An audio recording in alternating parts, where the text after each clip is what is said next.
एका आलिशान लक्झरी हॉटेलमध्ये एका टेबलभोवती 4 मुली बसल्या होत्या. त्या बहुधा एखादा खेळ खेळत होत्या.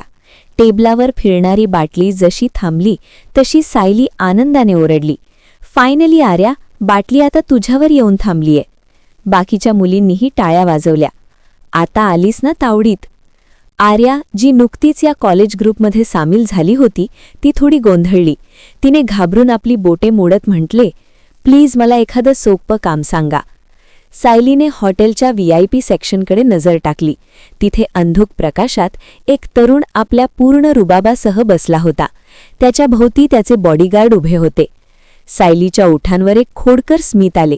ती म्हणाली, "समोरच्या टेबलवर जो हँडसम मुलगा बसला आहे ना, त्याच्या गालावर तुला किस करायचे. एकदम सोप्पं."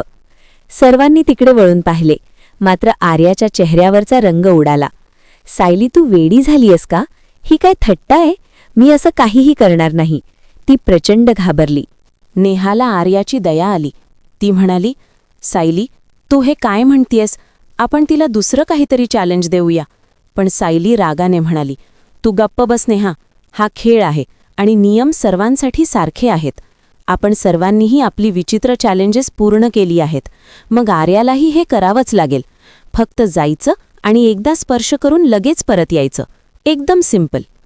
काहीही म्हणा, पण मुलगा मात्र खूप हॉट आहे. निमिषा नावाच्या मुलीने त्यात भर घातली. आर्या केविलवाण्या चेहऱ्याने म्हणाली, "सायली, तुला माझी दया येत नाही का? प्लीज हे चॅलेंज बदल." आर्यामध्ये आत्मविश्वासाची खूप कमतरता होती, पण सायलीने तिला झापले. नाटकं नको करू. जा, आपलं चॅलेंज पूर्ण कर. नाहीतर काय?" आर्याने थरथरत्या आवाजात विचारले. "नाहीतर पुढचे 3 महिने आम्ही कुणीच तुझ्यासोबत बोलणार नाही आणि इथे एकटीला सोडून निघून जाऊ. विचार कर आर्या."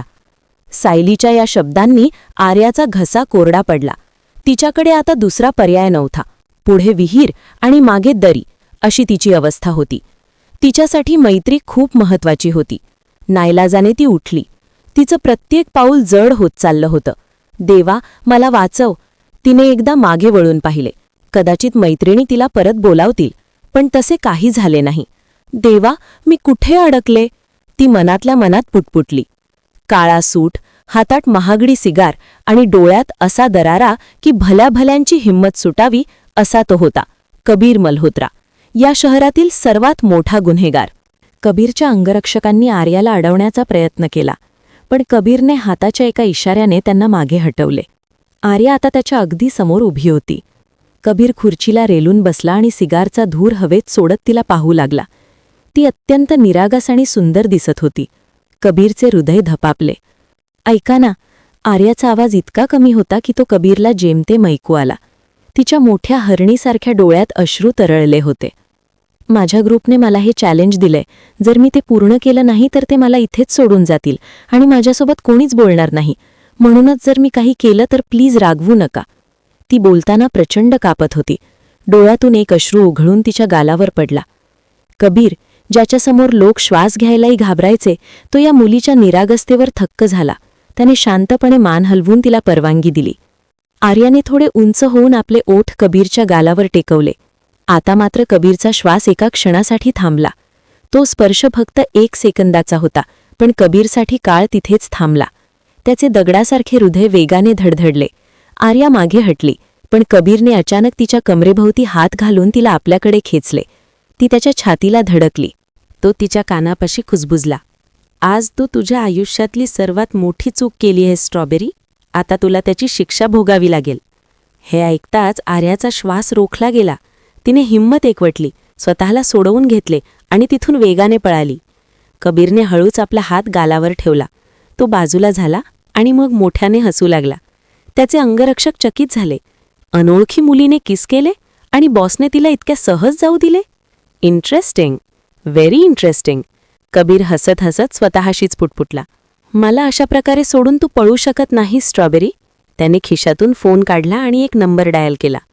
"ऐका, ती मुलगी मला आजच्या आजच माझ्या बंगल्यात हवीये. निशाला सांग तिला आणताना एक ओरखडाही लागला तर तिचं खैर नाही. ती आता कबीर मल्होत्राची अमानत आहे." त्यानंतर डोळ्यांवर गॉगल लावून तो मोठ्या रुबाबाने आणि वेगवान पावलांनी हॉटेलच्या बाहेर पडला. त्याचे अंगरक्षकही सावलीसारखे त्याच्या मागे धावले. तर काही वेळाने तिकडे दारावरच्या आवाजाने आर्याचे वडील अविनाशजी यांनी दार उघडले. नमस्ते अंकल, मी निशा, आर्याची कॉलेजमधली मैत्रीण. मी तिला भेटू शकते का? निशा इतक्या सभ्यपणे बोलत होती की अविनाशजींना संशय आला. हो बेटा, ती तिच्या खोलीतच आहे, आत ये. अविनाशजी एका सरकारी कॉलेजमध्ये प्रोफेसर होते. पत्नीच्या निधनानंतर त्यांनी आर्याचा सांभाळ आपल्या जीवापेक्षा जास्त केला होता. आपल्या खोलीत अनोळखी मुलीला पाहून आर्याने विचारले, तू कोण आहेस? निशाने तिला वरून खालपर्यंत पाहिले. बॉसने तुला आत्ताच्या आत्ता बोलवलं आहे. ते ऐकून आर्याचे हृदय धपापले. कोण बॉस? कुठला बॉस? मी कोणत्या बॉसला ओळखत नाही. जेव्हा निशा पुढे सरकली तेव्हा हॉटेलचे दृश्य आठवताच आर्याचा चेहरा फिका पडला. ते तर फक्त एक चॅलेंज होतं, ती तोत्र्या आवाजात म्हणाली. निशाने विजेच्या वेगाने पिस्तूल काढले आणि आर्याच्या कपाळावर धरले. मला वाटतं आता तुला सगळं आठवलं असेल. निशाच्या आवाजात बर्फासारखा थंडावा होता. आर्याची बोलती बंद झाली. निशाने मनात विचार केला, इतकी पण सुंदर नाहीये ही की कबीर मल्होत्रासारखा माणूस एका क्षणात या मुनीवर सगळं हारून बसेल. खरं तर निशा ही कबीरची लहानपणापासून मैत्रीण होती आणि आता ती त्याच्याकडेच काम करत होती. निशाचे आपला बॉस कबीरवर एकतर्फी प्रेम होतं. निशा आर्याला म्हणाली, चल आता, बॉसला जास्त वाट पाहायला आवडत नाही. नाईलाजाने आर्याला तिचे ऐकावे लागले. निशाने आर्याच्या डोळ्यांवर काळी पट्टी बांधली आणि तिला एका मोठ्या खोलीत आणले. बॉस, तुमची अमानत हजर आहे. निशाचा आवाज आला आणि दरवाजा बंद झाला. समोर सोफ्यावर बसलेला कबीर हसत उठला आणि तिच्या जवळ आला. त्याने आर्याच्या डोळ्यांवरची पट्टी सोडली. पट्टी सुटताच समोर कबीरला पाहून आर्याचा श्वास अडकला. आर्या, माझी जान, इथे यायला काही त्रास तर झाला नाही ना? कबीरचा आवाज तिच्या कानापाशी घुमला. आर्या मागे सरकू लागली तेव्हा तिची पाठ भिंतीला लागली. कबीरने दोन्ही हात भिंतीवर ठेवून तिला अडवले. आर्या रडत विनवणी करू लागली, प्लीज मला जाऊ द्या, तो फक्त एक आमच्या खेळाचा भाग होता. रिलॅक्स स्ट्रॉबेरी, ये इथे बस, तुझ्याशी काही महत्त्वाचं बोलायचं आहे. कबीरने तिला सोफ्यावर बसायला सांगितले. आर्या भीतीने सोफ्याच्या एका कोपऱ्यात बसली. कबीर तिच्या अगदी समोर बसला. तिने विचारले, तुम्ही कोण आहात? तुमचं नाव काय आहे आणि तुम्ही काय करता? आर्याने हे सर्व एका दमात विचारले. मी एक गँगस्टर आहे, त्याने शांतपणे सांगितले. आर्याच्या डोक्यात गुन्हेगारीच्या गोष्टी फिरू लागल्या. मस्करी करत होतो स्ट्रॉबेरी, घाबरू नकोस. पण आर्या पुन्हा बोलू लागली, पण कबीरने तिच्या ओठांवर बोट ठेवून तिला गप्प केले. मी म्हणालो ना, रिलॅक्स, आज मला पाहुणचार करू दे. समोर ज्यूस आहे तो पी, आपण आरामात बोलूया. मग कबीरने एकदम गंभीर होऊन सांगितले, मला तू आवडलीयस आणि जी गोष्ट कबीर मल्होत्राला आवडते ती तो मिळवतोच. कारण त्या एका क्षणात तू माझ्या मनात घर केलंस. मी खूप लोक पाहिलेत, पण तुझ्यासारखी निरागस मुलगी कधीच नाही. मला तुझ्याशी लग्न करायचंय. हे ऐकताच आर्याच्या पायाखालची जमीन सरकली. लग्न? पण हे कसं शक्य आहे? माझं लग्न माझ्या आत्याचा मुलगा रोहनशी ठरलाय. आम्ही एकमेकांवर प्रेम करतो. तिने आपल्या हातातील अंगठी दाखवत हिम्मत करून सांगितले. हे ऐकताच कबीरचा चेहरा बदलला. त्याच्या डोळ्यांत राग उतरला. त्याने आर्याचा हात मनगटापासून पकडला आणि तिला स्वतःकडे खेचले. जो आपल्यामध्ये येईल त्याला मी मारून टाकेन, मग तो तुझा आत्याचा मुलगा असो वा इतर कोणीही. कबीरने स्वतःवर नियंत्रण मिळवले आणि पुन्हा खुर्चीला रेलून बसला. आता ऐक, तुला काय करायचं आहे. तू आत्ता घरी जाशील आणि तुझ्या वडिलांना सांगशील की तुला मी आवडतो आणि तुला माझ्याशीच लग्न करायचं आहे. यावर आर्या चकित झाली. काय? पण बाबा कधीच मान्य करणार नाहीत. त्यांना माहीत आहे की मी रोहनची होणार आहे. यावर कबीर ओरडला, आय डोंट केअर. तू हे प्रकरण कसं हँडल करशील ते तू बघ. आर्या उभी राहिली. तिच्या डोळ्यांत राग होता. तुम्ही हे सगळं जबरदस्ती कसं करू शकता? मी तुम्हाला ओळखतही नाही. माझ्या तुमच्यावर प्रेम नाही. कबीरही उभा राहिला आणि तिच्या इतक्या जवळ आला की आर्याचा श्वास थांबला. प्रेम करणं तुझं काम नाही, ते मी बघून घेईन. तू फक्त माझी आहेस. पण तुम्ही माझ्या वडिलांना ओळखत नाही. ते खूप तत्वनिष्ठ आहेत. यावर कबीरने तिची हनुवटी पकडली.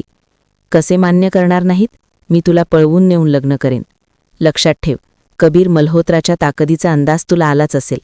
तुझ्याकडे 24 तास आहेत. एकतर माझी बायको बनण्याची तयारी कर, नाहीतर तुझ्या भावाच्या अंत्यविधीची तयारी कर. बंगल्यावरून परतल्यानंतर आर्या 3 दिवस तापाने फणफणली होती. अविनाशची आपल्या मुलीची ही अवस्था पाहून काळजीत होते, पण आर्याचे ओठ शिवलेले होते. रोहन तिला जबरदस्तीने मूड नीट करण्यासाठी एका रेस्टॉरंटमध्ये घेऊन आला. आज तिचा वाढदिवस होता. चल आर्या, आज तुझा दिवस आहे, असे आजारी माणसासारखं तोंड करून बसू नकोस, रोहन हसत म्हणाला आणि त्याने एक मखमली डबा काढला. हॅपी बर्थडे आर्या, हे तुझ्या नाजूक हातासाठी. रोहनने एक सुंदर ब्रेसलेट काढले आणि तो ते ब्रेसलेट आर्याच्या हाताला लावू लागला. काही अंतरावर काळ्या कपड्यात असलेला कबीर अंगारासारखा जळत होता. त्याचे डोळे आग ओकत होते. समोरच्या टेबलवर आर्या आणि रोहन बसले होते. स्ट्रॉबेरी, हे खूप जास्त होतंय, त्याने तुला स्पर्श करायला नको होता. रोहनला काही समजायच्या आत कबीरने टेबलावरचा पाण्याचा जग उचलला आणि पूर्ण ताकदीनिशी रोहनच्या डोक्यावर मारला. आता रोहनच्या डोक्यातून रक्ताच्या धारा वाहू लागल्या. तुला माझ्या भावनांची किंमत नाही का? समजत नाही का तुला? I really love you. कबीरने टेबलावर जोरात मुक्का मारला. आर्या खुर्चीला चिकटून बसली होती. कबीर तिच्या इतक्या जवळ होता की त्याचा श्वास तिच्या चेहऱ्याला लागत होता. तुझ्या कपाळावर गोंदवून घेऊ का की तू माझी आहेस? तो रोहनकडे बघत ओरडला. ही माझी आहे. हिच्या प्रत्येक श्वासावर, प्रत्येक विचारावर आणि हिच्या आत्म्यावर फक्त कबीर मल्होत्राचा हक्क आहे. रोहनने उठण्याचा प्रयत्न केला तेव्हा कबीरने त्याला पुन्हा लाथ मारली. संपूर्ण हॉटेलमध्ये गोंधळ उडाला. कबीरच्या माणसांनी काही सेकंदात हॉटेल रिकामे केले. तिथे आता फक्त तिघेच होते. रक्ताळलेला रोहन, घाबरलेली आर्या आणि वेडा कबीर. त्याने आर्याचा हात पकडला आणि तिला पार्किंगकडे नेले. प्लीज सोडा मला, तो माझा होणारा नवरा आहे, त्याची काही चूक नाही, आर्या रडत विनवणी करत होती. यावर कबीर ओरडला. आता जर दुसऱ्या पुरुषाचं नाव घेतलंस तर गाडी कुठल्या तरी भिंतीवर आदळीन. त्यानंतर कबीरने गाडी प्रचंड वेगाने पळवली. तू त्या रोहनवर प्रेम करतेस का? खरं सांग, त्याने विचारले. आर्याने रडत सांगितले. ते बाबांची पसंती आहेत. मग कबीरने विचारले, माझ्याशी लग्न करायला काय अडचण आहे? यावर आर्या म्हणाली, बाबा मान्य करणार नाहीत. हे ऐकताच कबीरचा पारा चढला. त्याने स्टेअरिंगवर मुक्का मारला. तुझ्या बाबांच्या तर आयला, तोंड सांभाळून बोला, माझ्या बाबांचं नाव आदराने घ्या, आर्या ओरडली. कबीर दात ओठ खात म्हणाला, तू गप्प असतानाच मला जास्तच आवडतेस. मग तो तिच्या कानापाशी झुकला आणि म्हणाला, आणि तू डोळे मिटल्यावर जास्त सुंदर दिसतेस. आर्या त्याच्या नजरेने घाबरली होती. कबीर हसला. मला तुझा सेन्स ऑफ ह्युमर आवडला स्ट्रॉबेरी. आर्याने गाडीचा दरवाजा उघडण्याचा प्रयत्न केला, पण तो लॉक होता. आज बंगल्यावर तुझ्यासाठी एक सरप्राईज आहे. त्यानंतर कबीरची गाडी एका मोठ्या गेटमधून आत गेली. गाडी थांबताच कबीरने खाली उतरून आर्यासाठी दरवाजा उघडला. ती बाहेर आली आणि समोरचा आलिशान बंगला पाहून थक्क झाली. वेलकम होम माय लाईफ. कबीरने तिला एका खोलीत नेले आणि तिच्यासमोर गुडघ्यावर बसला. ज्याला पूर्ण शहर घाबरायचे तो आज एका साध्या मुलीच्या पायाशी बसला होता. कबीरने तिच्या हातातील रोहनने दिलेले ब्रेसलेट काढून फेकून दिले. मी तुझ्यावर प्रचंड प्रेम करतो आर्या. तू माझं वेळ होत चालली आहेस. कोणी तुझ्या जवळ आलं की माझ्या अंगातलं रक्त उकळतं. मी तुझ्यासाठी कोणाचाही खून करू शकतो किंवा स्वतः मरू शकतो. आर्याला समजलं नाही की तो मागणी घालत होता की धमकी देत होता. ती म्हणाली, कबीर, तुम्ही समजून घ्या, माझे बाबा. कबीरने तिच्या ओठांवर बोट ठेवले. आर्या, तुझ्या ओठांतून माझं नाव किती सुंदर वाटतं. पुन्हा एकदा माझं नाव घे ना. आर्या हळूच म्हणाली, कबीर मल्होत्रा. कबीरने डोळे मिटले. तुझ्यावर मरून जावंसं वाटतंय. आर्याने पाहिले की कबीर जेव्हा हसतो तेव्हा त्याच्या गालावर खळी, डिंपल पडते. तुमच्या गालावर खळी पडते, आर्या निरागसपणे म्हणाली. कबीरने विचारले, तुला माझ्या गालावरची खळी आवडली का? तुला स्पर्श करायचा आहे का? मग आर्याने लहान मुलासारखी मान हलवली. यावर कबीरने संधी साधली. लग्नासाठी होकार दे, मग ही खळी आणि हा खळीवाला दोघाही तुझे. यावर आर्या विचार करू लागली, खळीसाठी कोणी लग्न करतं का? पण खळीवाला फ्रीमध्ये मिळतोय तर सौदा वाईट नाही. मग कबीर म्हणाला, तयार हो आर्या, बाहेर पंडित वाट बघतायत. काय? आत्ता? आर्या ओरडली. हो, आत्ता आणि याच क्षणी, जेणेकरून पुन्हा कोणी तुझ्याकडे पाहण्याचा विचारही नाही करणार, कबीरने ठामपणे सांगितले. आर्याने भीतीने विचारले, जर मी नकार दिला तर? कबीरच्या चेहऱ्यावरचे हास्य गायब झाले. तर मी त्याला जिवंत मारून टाकीन, तो अत्यंत गंभीरपणे म्हणाला. आर्याला कळाले की तो विनोद करत नाहीये. ती म्हणाली, बाबा रागावतील. आर्या, तू त्यांची काळजी करू नको, ते सर्व माझ्यावर सोड. तू फक्त कबीर मल्होत्राची नवरी बन. कबीरने तिचा हात धरून तिला विश्वास दिला. मग काही वेळाने आर्या लग्नाच्या भरजरी कपड्यांत सजली होती.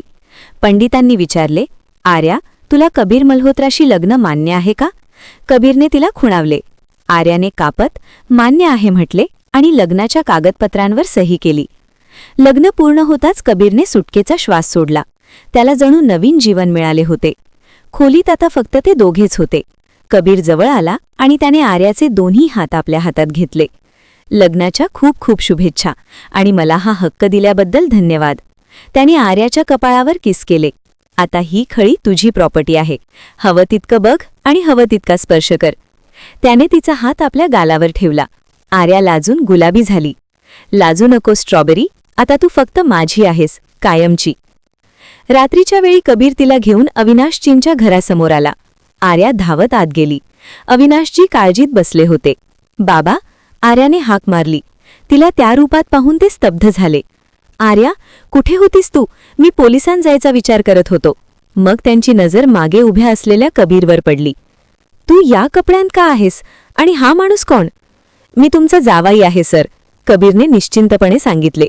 ते ऐकून अविनाशजींच्या पायाखालची जमीन सरकली. बकवास बंद कर, माझी मुलगी असं काही करणार नाही. आर्या, सांग हा काय म्हणतोय ते खरं आहे का? आर्याने मान खाली घातली. बाबा, आम्ही लग्न केलंय. अविनाशजी संतापले. हे काय केलंस तू?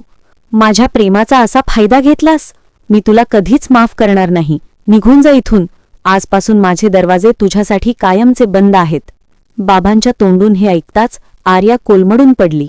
बाबा, असं नका म्हणू, मी मरून जाईन. अविनाशजी ओरडले. तू तर त्याच क्षणी मेलीस जेव्हा या माणसाशी लग्न केलंस. जा इथून, मला तुझं तोंडही बघायचं नाहीये. आर्या रडत जमिनीवर बसली. तिने कबीरला धक्का दिला. खुश आहात ना आता? सगळं हिरावून घेतलं तुम्ही माझं. तुम्ही म्हणाला होता ना बाबांना मनवाल? बघा, त्यांनी मला घराबाहेर काढलं. कबीरने तिला जवळ घेतले. आर्या त्याच्या छातीवर मुक्के मारू लागली. कबीरने तिचे हात पकडले आणि तिला घट्ट मिठी मारली. आर्या त्याच्या खांद्यावर डोके ठेवून खूप रडली. ते चिडलेत आर्या, आणि त्यांचा हक्क आहे, पण ते तुझे वडील आहेत. जास्त काळ रागावलेले राहणार नाहीत. मी सगळं ठीक करेन. यावर आर्या म्हणाली, तुम्ही खूप वाईट आहात कबीर. यावर कबीर हसून म्हणाला, तू मला काहीही म्हणू शकतेस, वेडा म्हण, वाईट म्हण, तुझं प्रत्येक बोलणं मला मान्य आहे. कबीरने तिचे अश्रू पुसले आणि तिला घेऊन तो पुन्हा बंगल्याकडे निघाला. बंगल्यावर पोहोचल्यावर कबीर आर्याला आपल्या खोलीत घेऊन आला. त्याने तिच्यासाठी ज्यूस मागवला. आर्याची अवस्था पाहून त्याला वाईट वाटले. स्ट्रॉबेरी, बाबांच्या शब्दांना मनावर घेऊ नकोस. त्या रागामागेही प्रेम आहे. मी त्यांच्या पाया पडायलाही तयार आहे. जोपर्यंत ते तुला माफ करत नाहीत तोपर्यंत मी शांत बसणार नाही. कबीरने तिला जवळ घेतले. तुम्ही खरं म्हणताय ना? बाबा आपले लग्न एक्सेप्ट करतील ना? आर्याने विचारले. कबीरच्या गालावर पुन्हा ती खळी पडली. नक्कीच माझ्या राणी, आज माझी स्ट्रॉबेरी जगातील सर्वात सुंदर नवरी दिसतीये. कबीरने हळूच तिच्या गळ्यातील हार काढला. त्याचा स्पर्श होताच आर्याला शिरशिरी आली. तुझा गळा लाल होतोय म्हणून काढलं, त्याने स्पष्टीकरण दिले. मग कबीर तिच्या कानापाशी झुकला आणि म्हणाला, त्या दिवशी हॉटेलमध्ये पहिल्या नजरेतच मी तुझ्यावर फिदा झालो होतो. तो तुझा स्पर्श मला आजही माझ्या गालावर जाणवतोय. यावर आर्या लाजेने पाणी पाणी झाली. कबीर तिच्या खूप जवळ आला. आर्या, पुन्हा एकदा मला स्पर्श करशील का? यावेळेस हक्काने. आर्या म्हणाली, मला कपडे बदलायचे आहेत, सोडा मला. ती पळू लागली, पण कबीरने तिला पुन्हा खेचले. असं हृदय धडधडतं सोडून कुठे चाललीस? थोडी तर दया कर या गरीबावर. कबीरने तिच्या लज्जेने झुकलेल्या डोळ्यांवर किस केले. मग आर्याने हिम्मत करून त्याला विचारले, तुम्ही नक्की काय काम करता? मी शेफ आहे स्ट्रॉबेरी. मी माणसांना चिरतो, सॉरी म्हणजे भाज्या चिरतो, कबीर हसून म्हणाला. तुमची फॅमिली कुठे आहे? हे ऐकताच कबीरचे हास्य गायब झाले आणि तो शांत आवाजात म्हणाला, एका अपघातात माझ्या कुटुंबाचं निधन झालं. आता फक्त तूच माझी आहेस. मग कबीरने तिचा हात धरला. तू खूप थकली असशील, फ्रेश होऊन ये. आर्या लाजत बाथरूमकडे पळाली. सकाळी जेव्हा आर्याला जाग आली तेव्हा कबीर आरशासमोर उभा होता. तो शर्टलेस होता. आर्या त्याला टक लावून पाहू लागली. कोणी इतकं परफेक्ट कसं असू शकतं? कबीरने आरशात पाहिले की आर्या त्यालाच बघत आहे. तो तिचा जवळ आला. काय बघतीये स्ट्रॉबेरी? आर्या गडबडली. काही नाही, ते मी. कबीर बेडवर तिच्या इतक्या जवळ आला की दोघांचे श्वास एकमेकांना जाणवत होते. पहिली गोष्ट, जेव्हा तू माझ्याशी बोलतेस तेव्हा तुझे डोळे फक्त माझ्यावर हवेत. दुसरं म्हणजे तू बोलताना जो पॉज घेतेस ना, त्याने मला त्रास होतो. आता वाक्य पूर्ण कर. आर्या म्हणाली, तुम्ही इतके परफेक्ट आहात ना की माझी नजर तुमच्यावरून हटतच नाहीये. यावर कबीरच्या चेहऱ्यावर हसू उमटले. खरंच? त्याने तिचा हात आपल्या छातीवर ठेवला. हवं तर मला स्पर्श करू शकतेस, मला राग येणार नाही. आर्या लाजेने लाल झाली. तेवढ्यात दरवाजा जोरात उघडून निशा आत आली. आर्या चकित होऊन मागे हटली. कबीर संतापला. तुला दरवाजा ठोठावण्याची पद्धत माहीत नाही का? बाहेर जा. कबीरने निशाला जोरात ओरडून बाहेर काढले. त्यानंतर कबीर आर्याला घेऊन नाश्ता करायला गेला. टेबलावर खूप पदार्थ होते. कबीर स्वतः आपल्या हाताने तिला भरवू लागला. सगळे बघतायत कबीर, मी स्वतः खाईन. यावर कबीर ओरडला. सगळ्यांनी डोळे बंद करा, माझी बायको लाजत आहे. मग सगळ्यांनी माना खाली घातल्या. कबीर पुन्हा तिच्याजवळ आला. आर्याने त्याला विचारले, तुम्हाला काही ऑफिस किंवा बिझनेस नाही का? यावर कबीर हसला. आहे ना, तुझे हृदय जिंकण्याचा माझा फुल टाईम बिझनेस आहे. त्याच दिवशी संध्याकाळी कबीरने एक ग्रँड पार्टी दिली. आर्याने सोनेरी रंगाचा ड्रेस घातला होता. कबीर काळ्या सूटमध्ये खूप हँडसम दिसत होता. आरशात आर्याला पाहून तो तिथेच थबकला. तू आज मला मारून टाकणार आहेस का? तू इतकी सुंदर कशी दिसू शकतेस? त्याने तिला कमरेतून धरले. आज संपूर्ण शहराची नजर आपल्या दोघांवर असेल, पण माझी नजर फक्त तुझ्यावरच असेल. काही वेळाने पार्टी सुरू झाली. पार्टी आपल्या जोशात होती. कबीरने एका क्षणासाठीही आर्याला एकटे सोडले नव्हते. अचानक सुरेशने त्याच्या कानात काहीतरी सांगितल्यावर तो गंभीर झाला. स्ट्रॉबेरी, तू इथेच थांब. मी 5 मिनिटात एक महत्त्वाचे काम उरकून येतो. कुठेही जाऊ नकोस. त्याने आर्याच्या कपाळावर प्रेमपूर्वक चुंबन घेतले आणि त्वरित पायऱ्यां चढून वर निघून गेला. आता आर्या तिथे एकटीच उभी राहून पाहुण्यांकडे बघत होती. इतक्यात निशा तिच्याजवळ आली. छान दिसत आहेस. निशाने डोक्यापासून पायापर्यंत आर्याला न्याहाळत नापसंतीच्या स्वरात म्हटले. थँक्यू. निशा, तुला कबीर दिसला का? कुठे गेला कळत नाही. अगदी आत्ता इथेच होता. आर्याने एका दमात कबीरची चौकशी केली. यावर निशा टोमणा मारत म्हटली, सिक्रेट रूममध्ये. सिक्रेट रूम म्हणजे? आर्या गोंधळली. तुला माहीत नाही आर्या, तुझा नवरा या शहरातला सगळ्यात मोठा माफिया आहे. एक गँगस्टर आहे, ज्याचे हात नेहमी कोणा ना कोणाच्या रक्ताने माखलेले असतात. निशाने विष उघळलं. आर्याचा रंग एकदम फिक्का पडला. ही काय बकवास आहे? ही सगळं खोटं आहे. तू खोटं बोलतेस ना निशा? माझा कबीर असा नाहीये. अरे वा, खरंच? निशाने आयब्रोज उंचावत तिच्याकडे तुच्छतेने पाहिले. दारू, स्त्री आणि गुन्हेगारी हाच त्याचा व्यवसाय आहे. तो तुझ्यासमोर जितका सज्जन आणि महान दिसतो, प्रत्यक्षात तो तितकाच भयंकर आहे. तुला वाटतं तो शेफ आहे? नाही, तो माणसांचे अपहरण, खून वगैरे करतो. हे ऐकून आर्याच्या हातांचा घाम गळू लागला. नाही, हे सगळं खोटं आहे. तू कबीरवर आरोप करते आहेस. ती ओल्या डोळ्यांनी कशीबशी बोलली. निशाने तिच्या खांद्यावर थोपटले. जर माझ्या बोलण्यावर विश्वास नसेल तर स्वतःच जाऊन बघ. वरच्या मजल्यावर शेवटच्या खोलीत, जिला आम्ही सिक्रेट रूम म्हणतो. जा आणि तुझ्या डोळ्यांनी सत्य पाहून ये की तुझा परफेक्ट नवरा तुथे काय गुऱ्हाळ घालतोय. आर्याचे मन सुन्न झाले. तिची नजर पायऱ्यांकडे गेली जिथून कबीर गेला होता. संशयाचे बीज पेरले गेले होते आणि आता आर्याचे पाय आपोआप पायऱ्यांकडे वळले. वरचा मजला निम्म्या अंधारात बुडालेला होता. आर्याने दरवाजा उघडून आत प्रवेश केला. ही कसली जागा आहे? आर्याने स्वतःशीच विचारले आणि उत्सुकतेपोटी काही पावले पुढे सरकली. तिच्या अगदी जवळून एक भयानक गुरगुरण्यासारखा आवाज गुंजला. ती घाबरून वळली आणि तिच्या तोंडातून एक आर्त किंकाळी निघाली. कबीर! समोरच कबीरचा पाळीव बिबट्या लाल भडक डोळ्यांनी तिच्याकडे बघत होता. आर्याचे सगळे अस्तित्व कापू लागले. Kabir, please help! ती पुन्हा केंचाळली. तेवढ्यात बिबट्या तिच्यावर झेपावला, पण त्याच क्षणी गोळी झारली गेली आणि बिबट्या जमिनीवर कोसळला. आर्याने भीतीने डोळे मिटून घेतले. स्ट्रॉबेरी, तू ठीक तर आहेस ना? तुला दुखापत वगैरे झाली नाही ना? तो तिच्याजवळ येऊन जमिनीवर बसला आणि आर्याला आपल्या छातीशी कवटाळले. ती हुंदके देत रडू लागली. खूप घाबरले कबीर, ती सर्दा आवाजात म्हणाली. घाबरायची गरज नाही स्ट्रॉबेरी, मी आहे ना. मी माझ्या स्ट्रॉबेरीला काही होऊ देणार नाही. तो तिच्या केसांवर हात फिरवत म्हणाला. आर्याने झटकन हात मागे घेतला आणि मागे सरकली. तिच्या डोळ्यात अश्रू होते. म्हणजे तुम्ही खरंच गँगस्टर आहात? ती घाबरत घाबरत म्हणाली. नाही, मी या शहरात पाणीपुरी विकतो. खायचेत तुला? कबीरने आपला सगळ्यात प्रिय शेरू नावाच्या बिबट्याला आपल्या हातांनी मारलं होतं आणि आर्याला या स्थितीत पाहून आधीच संतापलेला होता. आर्या स्तब्ध झाली. तुम्ही मस्करी करताय का? इथे एवढी शस्त्र, हा रक्तपात. कबीरने तिला बाजूने पकडून उभे केले. त्याच्या डोळ्यात रक्त उतरलं होतं. तुझी हिंमत कशी झाली इथे यायची? कोणी तुला इथला रस्ता दाखवला? तो ओरडला. निशाने, आर्याने रडत ओक्साबोक्षी सांगितले. हे ऐकताच कबीरने जवळच्या भिंतीवर एवढ्या जोरात मुक्का मारला की त्याच्या हातून रक्त गळू लागले. निशा, या बाईचा मृत्यू आता माझ्या हातून लिहिलेला आहे, त्याने रागाने म्हटले. आर्या मागे सरकू लागली. तुम्ही माझ्याशी खोटं बोललात कबीर, आणि तुम्ही लोकांची हत्या करता. तुम्ही मला खोटं सांगितलं की तुम्ही एका 5 स्टार हॉटेलमध्ये शेफ आहात. खरं तर तुम्ही खुनी आहात, गँगस्टर आहात. मी इथे एक क्षणही थांबणार नाही. मी आता तुमच्यासोबत राहू शकत नाही. मला माझ्या बाबांकडे जाऊ दे. मी आत्ताच निघत आहे. ती वळणार तेवढ्यात कबीरने झेपावून तिचे मनगट पकडले आणि एका झटक्यात भिंतीशी कवेत घेतले. त्याने आपले दोन्ही हात तिच्या डाव्या उजव्या बाजूच्या भिंतीवर ठेवून तिला पूर्णपणे आपल्या कैदेत घेतले. कबीरचा चेहरा आर्याच्या चेहऱ्यापासून काही इंचांवर होता.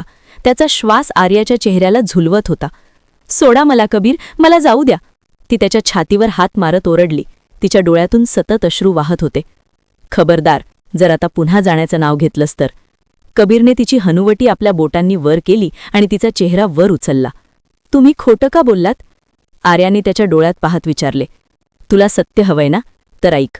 होय, मी ते सगळं आहे जे तू विचार करते आहेस. होय, मी गँगस्टर आहे, माफिया आहे, आणि मी वाईट लोकांसाठी संकट आहे. परंतु मी कधीच कुणाचं निष्पाप रक्त सांडलेलं नाही. मी फक्त वाईट लोकांना त्यांच्या शेवटापर्यंत पोचवतो. आणि जर हा गुन्हा असेल तर होय, मी गुन्हेगार आहे. मी तुझ्याशी खोटं बोललो कारण मला नव्हतं वाटत की तू माझ्या या काळ्या दुनियेचं प्रतिबिंब पाहावं. पण आता जेव्हा पाहिलंच आहेस तर हे सुद्धा जाणून घे की मी जे काही आहे ते माझ्या गुन्हेगारीच्या जगात तुझ्यासाठी फक्त मी कबीर आहे. त्यानं थोडं आणखी झुकून आर्याच्या डोळ्यात पाहिलं, जी स्तब्ध उभी त्याचं ऐकत होती. सोडा मला, मी इथे एक क्षणही थांबणार नाही, आणि मला आत्ताच घटस्फोट हवा आहे, ती त्वेषानं बोलली. आर्या, आणखी एक शब्दही बोललीस तर खूप पश्चाताप करशील. जीव घेन तुझा, आणि माझाही देईन. जखमी सिंहासारखा तो पेटला होता. त्यानं तिला ओढून अगदी जवळ केलं. एक हात तिच्या डोक्याखाली नेऊन आणि दुसरा तिच्या पाठीभोवती घट्ट बांधून अचानक तिच्या मानेवर झुकून जळते ओठ ठेवले. ती तडफडली. तिचे भान हरवू लागले. धडधडण्यात गोंधळ उडाला होता. संपूर्ण अस्तित्व घामाने भिजून गेलं होतं. तो अतिशय तीव्रतेनं तिच्या ओठांवर झुकला.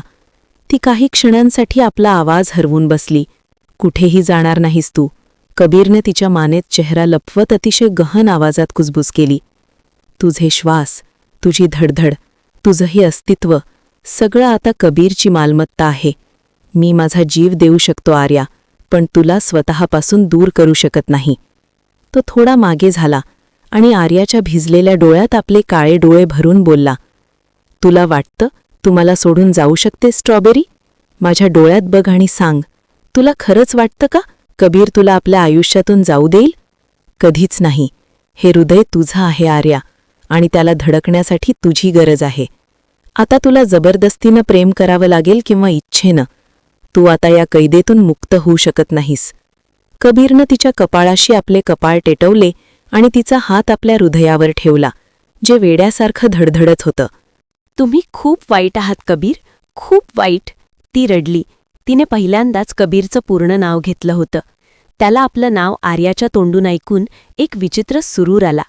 थांब, तू आता काय म्हणालीस? अरे माझ्या राणी, माझ्या डोळ्यात बघ प्लीज.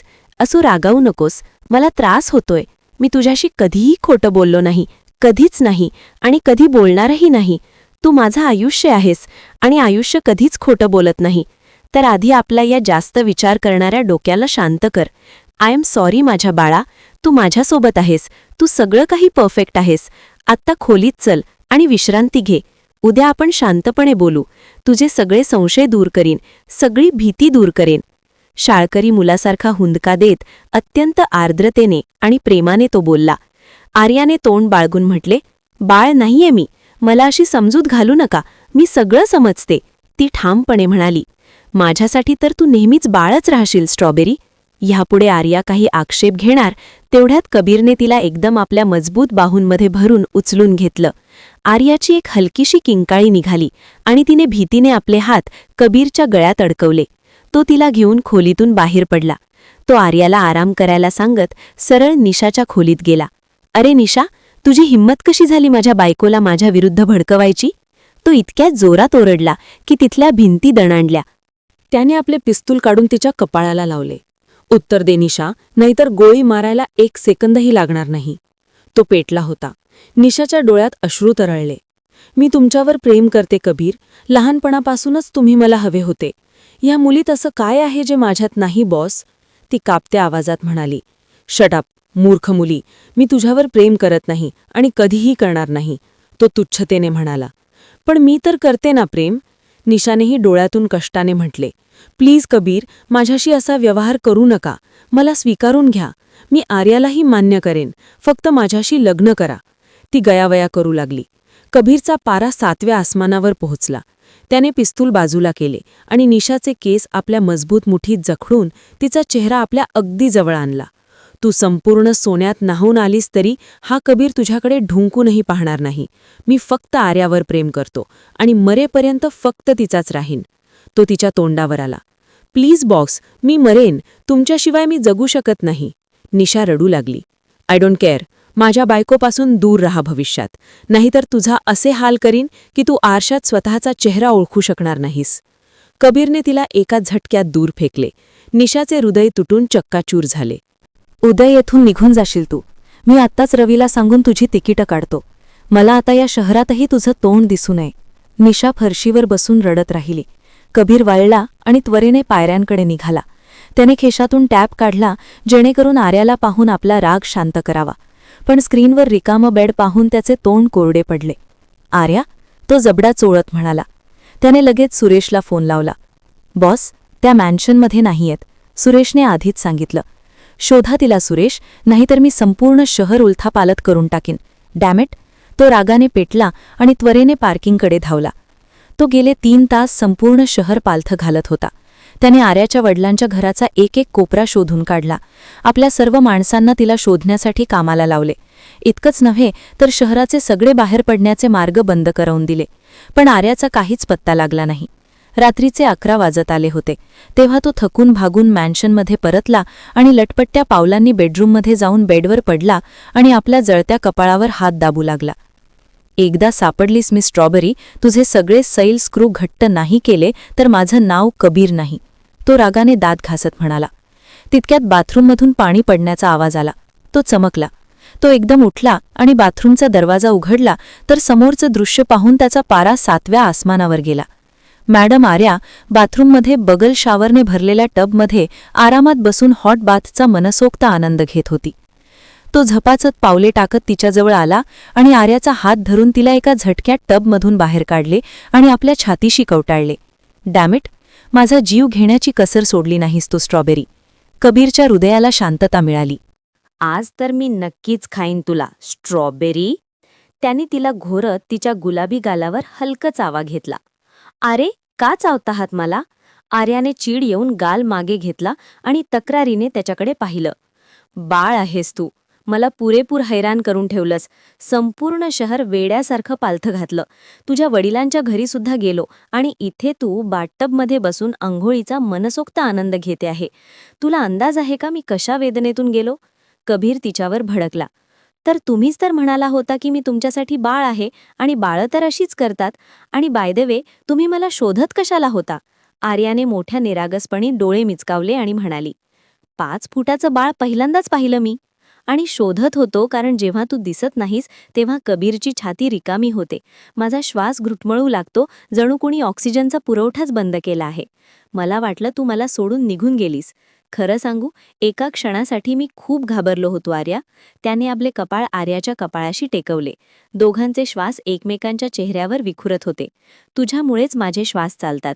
तू माझ्यासाठी गोड आत्मा आहेस. मी तुझ्याशिवाय एक क्षणही घालवू शकत नाही. हे म्हणत तो तिच्या ओठांवर झुकला आणि आपली सगळी वेदना त्या चुंबनात उतरवली.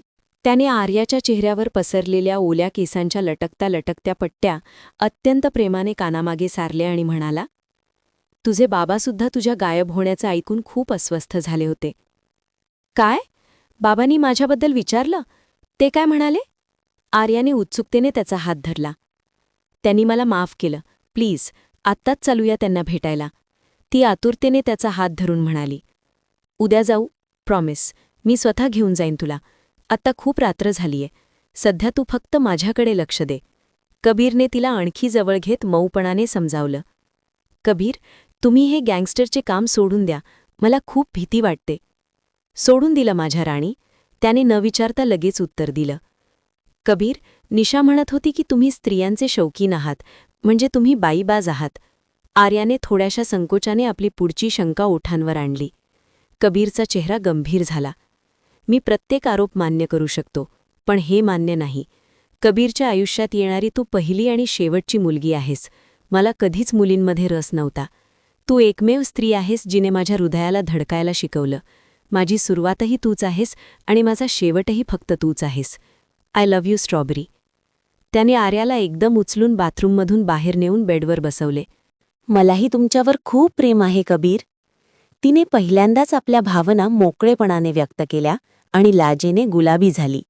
मग आर्याने धीर जमवला आणि हळूच झुकून आपले गुलाबी ओठ कबीरच्या गालावर त्या खळीच्या जागी ठेवले.